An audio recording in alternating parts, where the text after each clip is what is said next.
we have a reaction lang from Palace considering na merong in-affirm ng Commission on Audit yung notice of disallowance sa Office of the Vice President, and how will this affect possibly yung impeachment process that is now in the House Justice Committee? Okay po, even before naman po, uulitin po natin, ang nais ng Pangulo talaga ay malinis ang gobyernong ito mula sa korupsyon. At kung sino po yung liable, ay dapat lamang din pong managot. Kung sinasabi at sinabi naman din po ng COA na ang apila ng Vice Presidente patungkol sa notice of disallowance na nagkakahalaga ngayon ng 73 million pesos, ay sinasabi ng COA na dapat ibalik ng Vice Presidente at ng iba niyang mga kasamahan.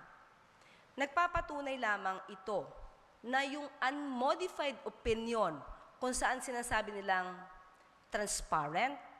at naayos at nagamit na mabuti ang pondo, ito po ay pinasisinungalingan ng COA sa very recent decision nila denying the appeal or the petition for review filed by the OVP